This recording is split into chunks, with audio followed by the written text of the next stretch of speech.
The Crimson Palace stood like a dark jewel against the purple sky of Noxura.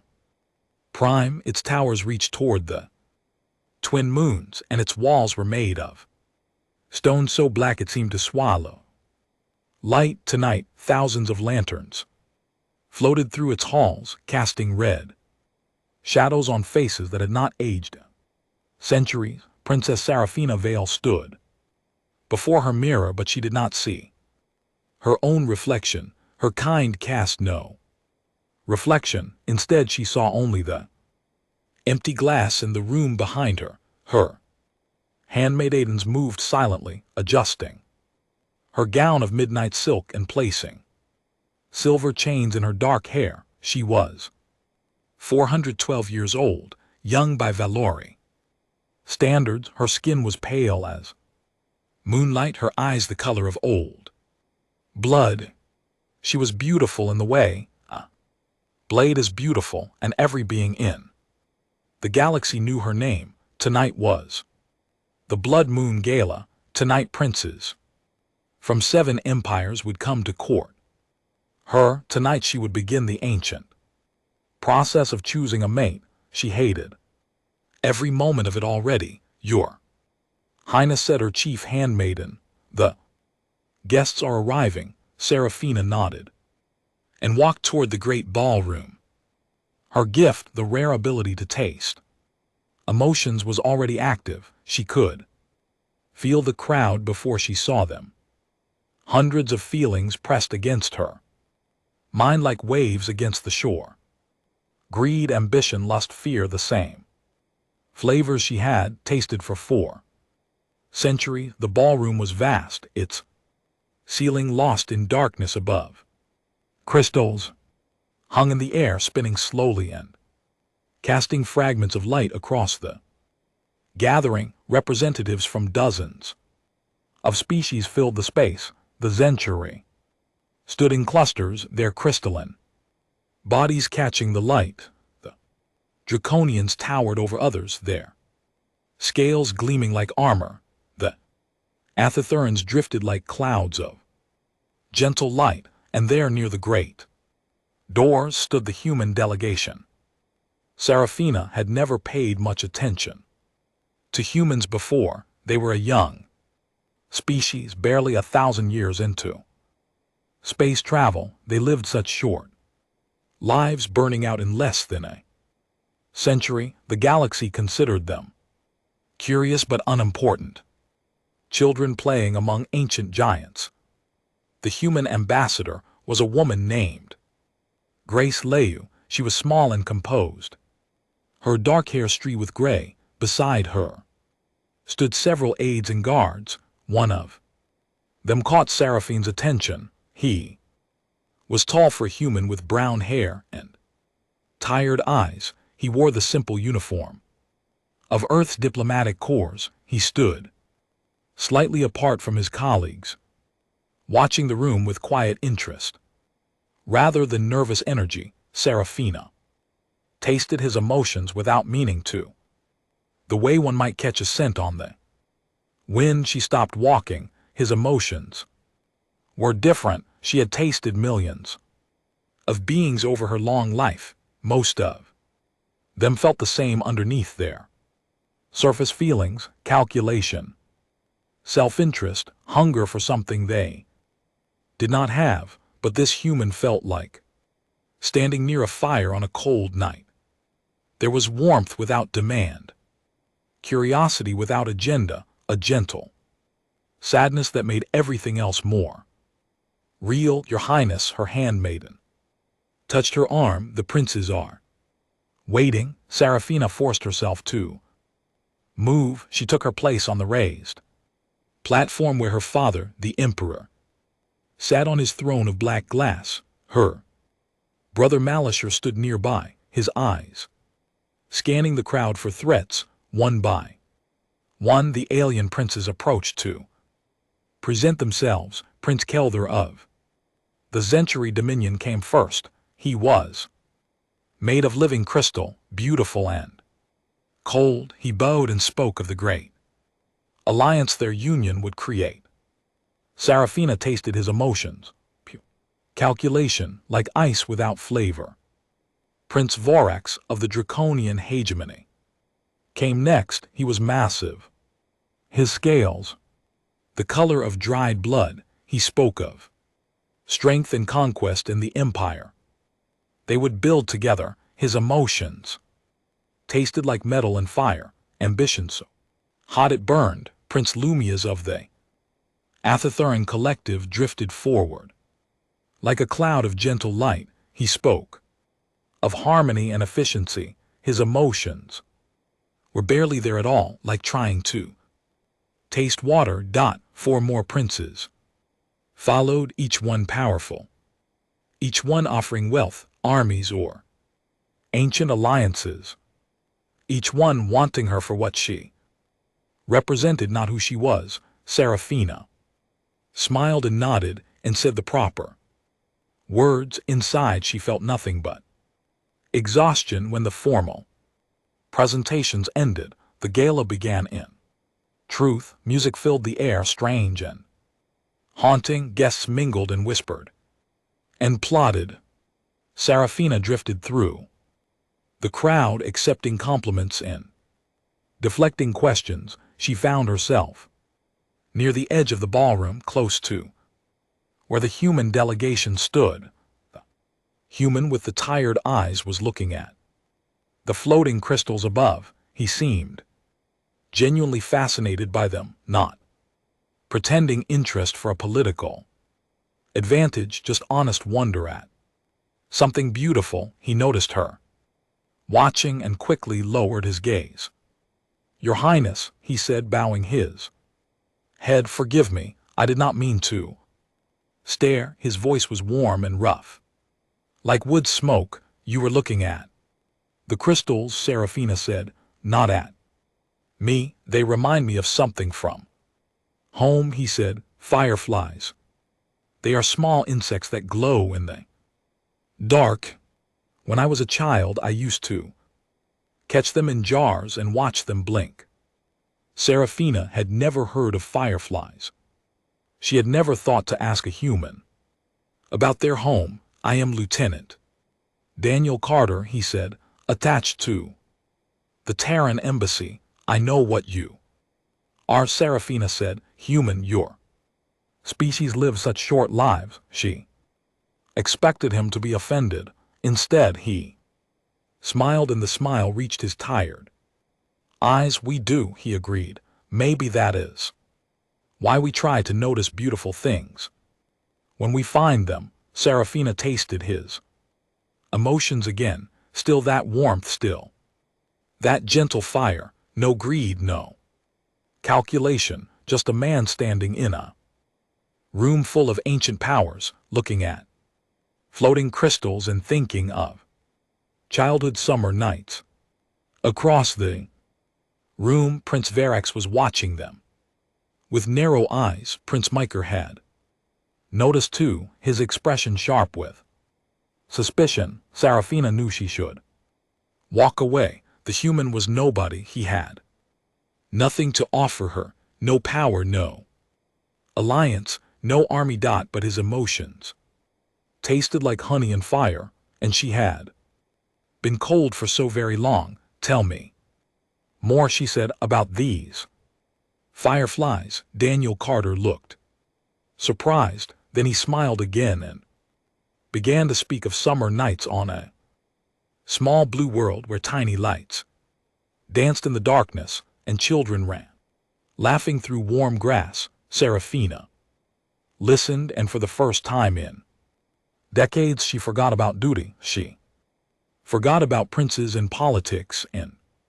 the weight of her crown. She simply listened to a human talk about light. Ambassador Grace Lau was not a woman who frightened easily. She had faced down warlords and survived 2 interstellar incidents. But when Prince Vorax demanded a meeting at the Terran embassy, she felt a chill run through her bones. The Draconian prince filled the meeting room with his presence. He was 3 m tall, covered in scales like armor plates, and his eyes Burned with cold fire, 2 of his guards stood behind him, their weapons barely concealed. I will be direct, Vax said. Your officer has insulted me. Grace kept her face calm. Lieutenant Carter has done nothing improper. He has simply attended official functions and maintained the embassy gardens. He has distracted the princess, Verax growled. He has turned her attention away from her proper suitors. This is an insult to the draconian hegemony. With respect, Prince Verax, the princess makes her own choices. We cannot control who she speaks with. Verax leaned forward, his massive claws scratching the table. Perhaps you should remove your officer from this planet before something unfortunate happens to him. The threat hung in the air like poison. Grace did not flinch. Earth does not abandon its people because a foreign power is unhappy with them. Var studied her for a long moment, then he stood his guards, snapping to attention behind him. Humans are brave, he said, foolishly brave. Bravery without strength is just another word for death. He walked toward the door, then paused. 3 days until the selection ceremony. Much can happen in 3 days. After he left, Grace called Daniel to her office. You need to leave Noxura Prime, she said. Daniel shook his head. I have not done anything wrong. That does not matter. The Rex wants blood. If you stay, you will give him an excuse to take it, and if I run, what message does that send? That humans can be frightened away with threats. Grace sighed. She understood his point. Earth was still a minor power in galactic politics. Every action, every response shaped how other species saw them. Daniel, she said gently, what is really going on? Princess seeks you out. You spend hours together. This is not just about gardens and fireflies. Daniel was quiet for a moment. When he spoke, his voice was tired. She sees me, ambassador, not my species, not my rank, me, and I see her. Not the princess, not the political prize, just a woman who has been alone for 400 years, surrounded by people who want to use her. Grace studied his face. She had known Daniel for years. He was not a man given to drama or romance. If he felt this strongly, it was real. You understand this cannot end well, she said. She is immortal. You are not. Even if the princess step aside, even if the emperor allows it, she will watch you grow old and die. I know, Daniel said. She knows too. We have talked about it, and Daniel smiled sadly. She said she would rather have a few decades of warmth than endless centuries of cold. That evening, Serafina came to the embassy. She was cloaked and hooded, trying to avoid notice, but Daniel felt her presence before he saw her. There was something between them now, a connection that did not need words. They met in the garden among the roses that were already beginning to fade. My brother has put guards on me, Serafina said. I had to trick them to come here. You should not have risked it, Daniel said. Verax is dangerous, he threatened. The ambassador today. I know what Verax is, Serafina said. I have known his kind for centuries. Bullies who mistake cruelty for strength. She reached out and took Daniel's hand. Her skin was cool, but her grip was firm. I will not let him dictate my choices, Serafina, Daniel said, using her name for the first time without her title. I am just a man. I have nothing to offer you. No armies, no alliances, no immortality. In 50 years, maybe less, I will be dead. I know, she said. You will watch me age. Watch me weaken, watch me fade. I know. How can you choose that? How can you Choose loss when you could have forever. Seraphina stepped closer. In the moonlight, her eyes were deep and old, and full of something Daniel had no name. For because forever means nothing if it is empty, she said, I have tasted the emotions of thousands of beings. Most of them feel like shadows, pale copies of life, but you burn, you feel everything. So deeply, so intensely, because you know it will end. She touched his face with her cool fingers. That fire is worth more than endless cold eternity. You are worth more. Daniel closed his eyes. He felt her emotions washing over him. Though he had no gift to taste them, he felt her certainty, her fear, her hope. The Emperor will never allow it, he said. Then I will defy him. Verax will try to kill me, then I will protect you. Or die trying. Daniel opened his eyes. He looked at this ancient creature who had lived through centuries of politics and power, who had seen empires rise and fall, who could have any being in the galaxy Dodd, and she had chosen him. I cannot ask you to give up everything for me, he said. Seraphina smiled, and for a moment she did not look like a princess, or a vampire, or an immortal creature of the dark. She looked like a woman in love, frightened and hopeful and utterly certain. You are not asking, she said. I am choosing. She kissed him. Then in the garden of dying, roses under the twin moons of an alien world, and Daniel Carter, a nobody from a small blue planet, kissed her back. Somewhere in the darkness, watchers saw them. The word would spread, the consequences would come, but in that moment neither of them cared about anything except the warmth between them. The days after the gala passed in a blur of formal meetings and elaborate displays. Each alien prince competed for Seraphine's attention in his own way. Prince Kelthar summoned artisans to create a sculpture of pure light that would stand forever in the palace gardens. It was beautiful and completely cold, like everything about him. Prince Vorax organized a hunt in the dark forests of Noctura Prime. He killed 6 great beasts with his bare claws and laid their bodies at Seraphine's feet.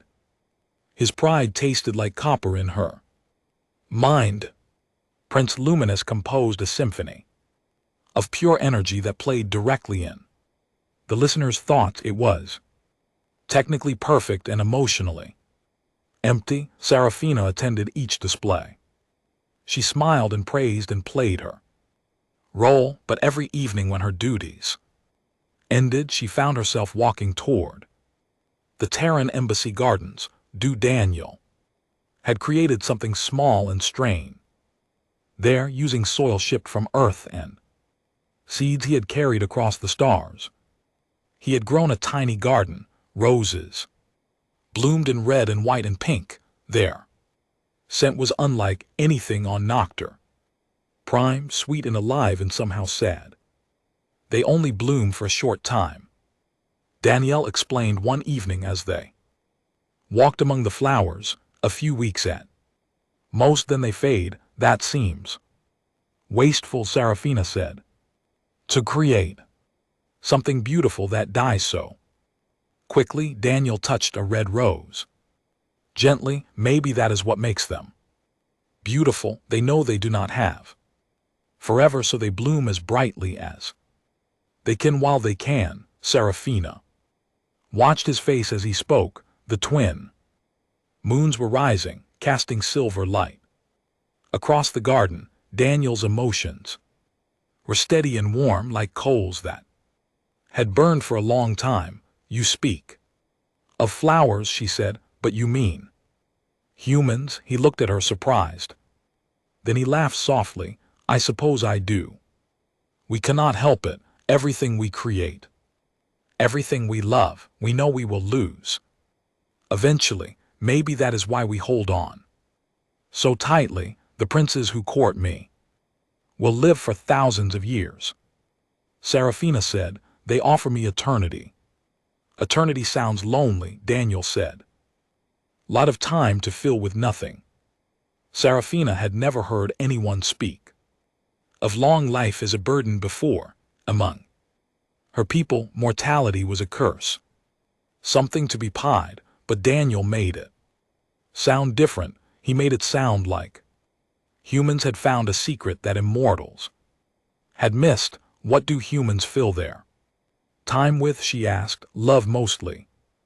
Daniel said, family, friends, work that matters, stories, music, arguments about things that do not matter at all. He smiled. We waste a lot of time, but we enjoy the wasting. They walked in silence for a while. The roses swayed in the night breeze. Somewhere in the palace, Seraphina could feel the cold ambition of the princes waiting for her.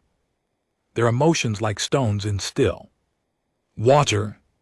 I can feel emotion, she said. It is my gift. I taste what others feel. Daniel nodded slowly. I have heard this about your people. The princes feel nothing for me. Seraphina said, they want my crown, my power, my father's alliance. When I taste their emotions, I taste only hunger, like standing in an empty room. She stopped walking and looked at Daniel directly. When I taste your emotions, I taste fire, warmth, something I do not have a word for. It is like the scent of your roses, alive and brief and impossible to hold. Daniel's face changed. She could feel his emotions shift, surprise and concern, and something deeper that he quickly pushed down. Your Highness, he said carefully, I am just a lieutenant, a nobody from a nobody planet. You should not say such things to me. I know what I should do, Seraphina said. I have known for 400 years, but I am tired of Shu. Before Daniel could respond, a cold voice cut through the garden. Sister Prince Malashir stepped out of the shadows. He had been watching them. Seraphina felt his emotions sharp and suspicious like broken glass. Brother, she said calmly, you are spying on me. I am protecting you, Malachir said, for making a fool of yourself with this human. He looked at Daniel with open contempt. Go back to your embassy. Lieutenant, you do not belong here. Daniel bowed his head. Of course, your Highness. He glanced at Seraphina once, his emotions a swirl of regret and concern, then walked away into the darkness. Malashir watched him go, then turned to his sister. What are you thinking? The princes are already insulted that you spend time with lesser species. If word spreads that you prefer a human to them, there will be consequences. Let there be consequences, Seraphina said. Malashir grabbed her arm. This is not a game. Prince Verax has already spoken to father. He believes the human is an insult to his honor. The draconian hegemony does not take insults lightly. Seraphina pulled her arm free. Then perhaps Prince Verax should return to his hegemony. I did not invite him. I do not want him. What you want does not matter, Malachir hissed. You are a princess of the Valori Empire. Your marriage is not about love. It is about power. Seraphina looked at her brother. She had known him for 4 centuries. She had watched him become harder and colder with each passing year. More like their father, more like the princes who came to court her. And if I refuse, she asked quietly. Malaka's expression was stone. Then you will bring war to our doorstep. Is one human worth that? He turned and walked away, leaving Seraphina alone among the roses. She stood there for a long time, breathing in their strange, sweet scent. She thought about Daniel's words about brief lives and bright flames, and holding tightly to things you knew you would lose. The princes offered her eternity, an endless stretch of cold, empty years, but Daniel offered her nothing except warmth, nothing except fire, nothing except the feeling of being truly seen for the first time in 400 years. She touched the rose gently, feeling its soft petals, knowing it would wither in days, maybe. She thought, that is exactly the point. The throne room fell silent when Prince Verax spoke. The ancient words, I invoked the challenge of blood. Emperor Vale sat motionless on his throne of black glass. His daughter stood beside him, her face pale, her hands clenched at her sides. The gathered nobles and ambassadors held their breath. The challenge has not been invoked in 3 centuries, the emperor said slowly. The law still stands, Verax replied. Any suitor may challenge a rival to combat. The winner earns the right to court. The loser forfeits his claim and his life. Lieutenant Carter is not a suitor, Serafina said quickly. He has made no formal claim. Verax smiled, showing rows of sharp teeth. He has made a claim with his actions. All of Noxura Prime knows. The princess prefers the company of this human to her proper suitors, that is claim enough. The emperor turned to look at his daughter. His emotions were close to her, hidden behind centuries of control, but she knew what he was thinking. If Daniel refused the challenge, he would be shamed and exiled. If he accepted, he would die. Either way, the problem would be solved. The human may decline, the emperor said. He may leave Noxura Prime in peace. In shame, Verax corrected, running like prey. Ambassador Leyu stepped forward from the human delegation. This is outrageous. Lieutenant Carter is a diplomatic officer, not a warrior. You cannot expect him to fight a draconian prince. The law does not care about expectations, Vax said, only about blood. Daniel Carter stood very still.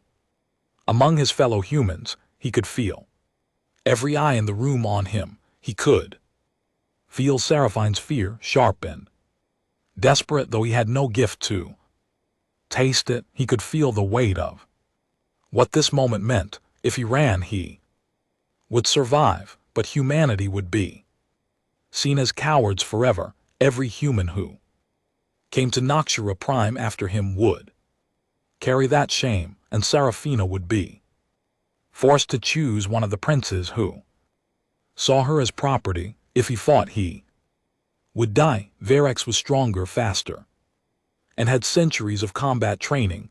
No human could match a draconian in single combat, but he would die on his feet. He would show the galaxy that humans did not run from bullies, no matter how powerful. He would show Serafina that her choice had not been wrong.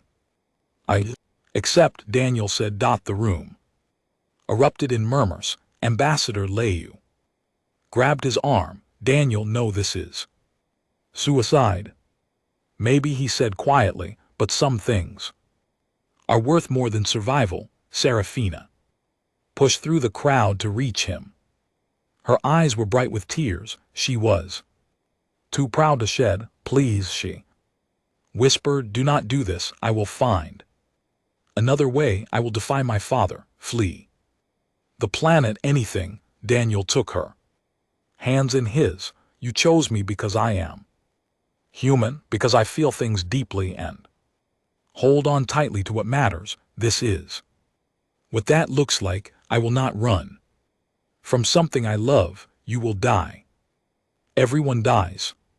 Daniel said, I would rather die being worthy of you than live knowing I abandoned you. The combat would take place the next night in the arena of shadows, an ancient fighting ground carved into the mountains outside the palace. That evening Serafina came to Daniel's quarters in the embassy. I can turn you, she said, make you Valori. You would be stronger, faster, harder to kill. Daniel shook his head. Then I would not be the man you chose. You chose a human. Whatever I am to you, I will be it as what I am. Stubborn, she said. Foolish. Impossibly stubborn. Humans usually are. She kissed him then, desperately, as if she could pour her 4 centuries of life into him through touch alone. Daniel held her and memorized the feeling of her in his arms, the cool smoothness of her skin, the ancient sadness in her eyes. Whatever happens tomorrow, he said, know that you gave me something I never expected to find. Not just love, purpose, something worth dying for. I do not want you to die for me, she said. I want you to live for me. Then I will try, Daniel said. That is all any human can do. Try. The arena of shadows was a bowl of black stone. Beneath a sky full of stars, thousands of spectators filled the seats, nobles from a dozen species, ambassadors, merchant soldiers. At the edge of the arena, Serafina stood with her brother and father, her face carved from marble. Prince Varax entered first to cheers from the draconian delegation. He was armored in scales that had been hardened by volcanic heat, carrying a blade as long as Daniel was tall. He moved like a predator, confident and hungry. Daniel entered to silence. He wore simple combat gear, the standard equipment of Earth's military. He carried a short blade and a shield. Compared to Varax, he looked like a child facing a monster. The Emperor raised his hand. Begin. Varax charged immediately, covering the distance between them in 2 massive strides. His blade swung in an arc that would have cut Daniel in half. Daniel was not there. He had moved the moment Varax moved, rolling sideways, letting the blade pass through empty air. Varax was fast, but he was also predictable. He expected overwhelming force to win. He expected his opponent to stand and fight and lose. Daniel did not fight like a draconian. He fought like a human. He ran, he dodged, he used every inch of the arena to stay alive, never standing still, never giving Varax a clean target. Coward, Varax roared. Stand and face me, Daniel said. Nothing. He was saving his breath, counting Varax's movements, looking for patterns. Every warrior had habits. Varax always stepped left before a thrust. He always paused slightly after a heavy swing. Small things, human things to notice. The fight went on. Minutes passed. The Rax grew frustrated, then angry. His attacks became wilder, more powerful, less controlled. The crowd began to murmur. This was not the quick execution they had expected. Daniel was bleeding from a dozen small cuts. His arms burned with exhaustion, but Varax was breathing hard too, confused by an opponent who would not die properly. Then Daniel saw his moment. Varax swung wide, putting all his weight into a killing blow. He paused for just a heartbeat after the swing, his balance slightly off. Daniel moved. He did not try to overpower the prince. He could not. Instead, he used Varax's own momentum, stepping inside his reach, driving his short blade into the gap between the scales and Varax's throat. The draconian prince fell. The arena went completely silent.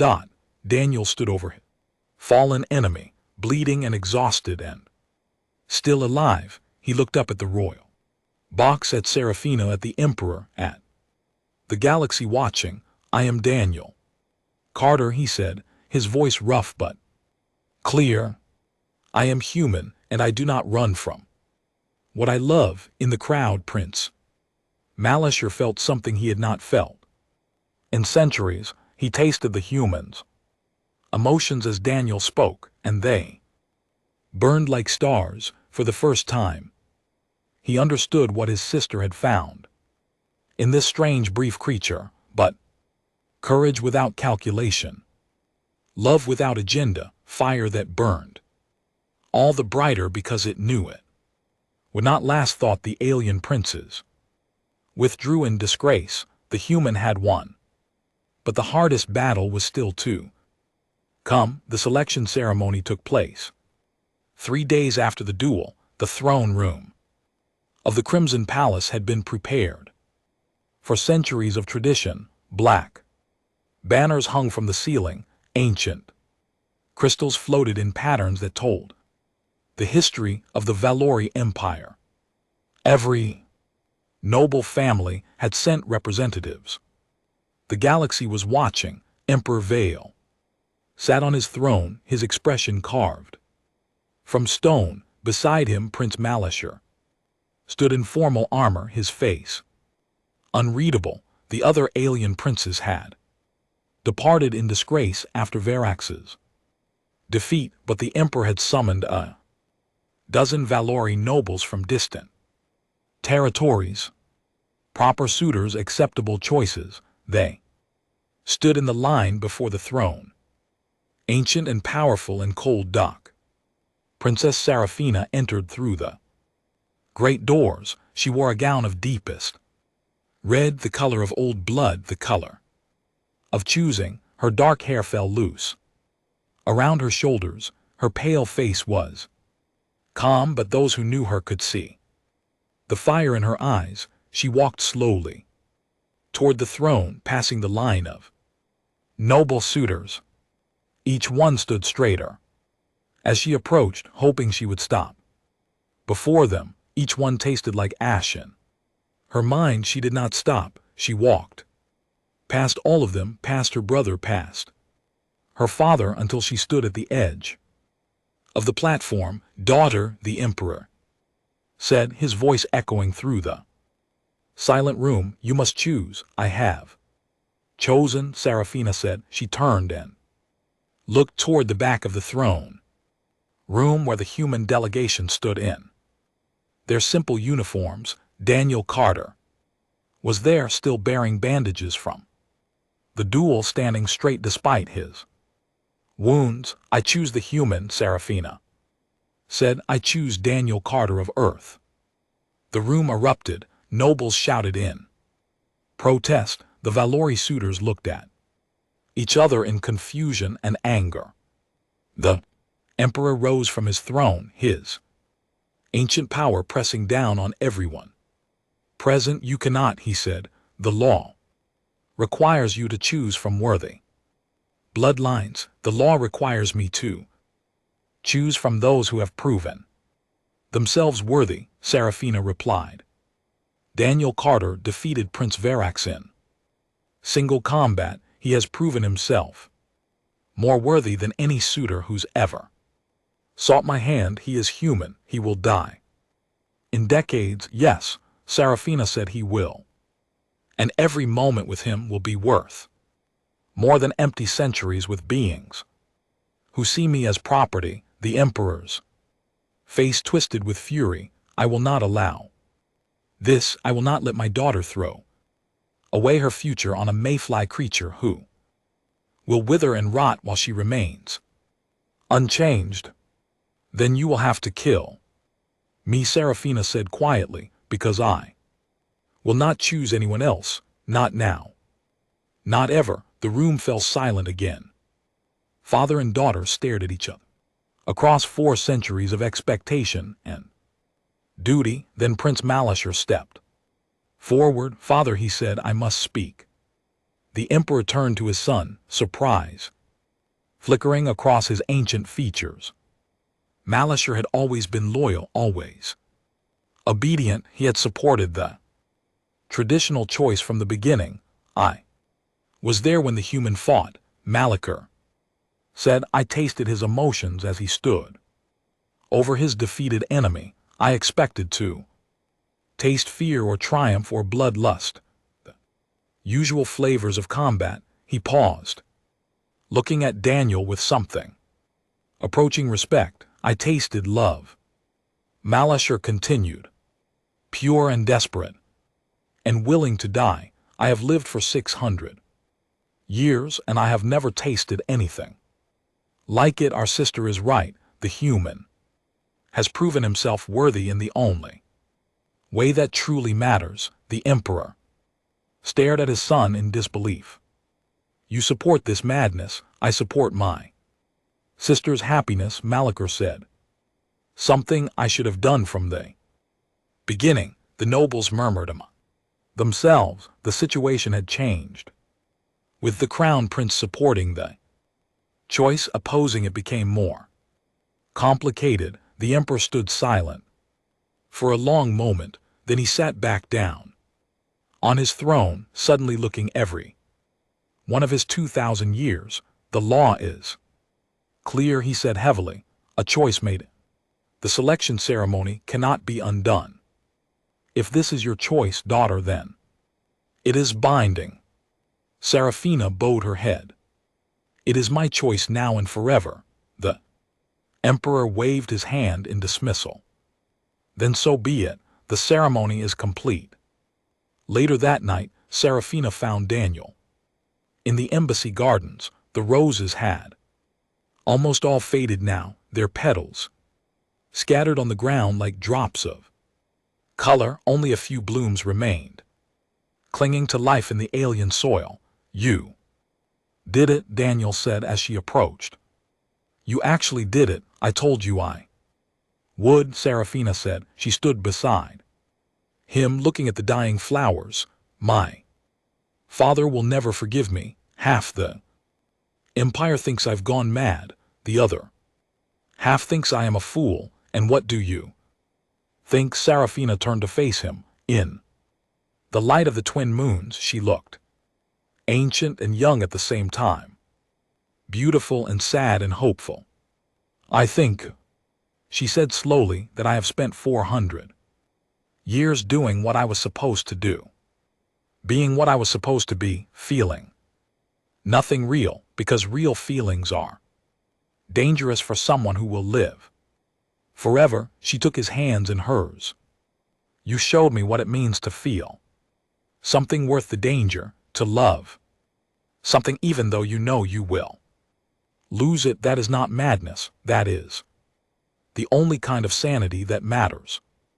Daniel pulled her close. He was still wounded, still tired, still mortal. In 50 years, maybe less, he would be gone.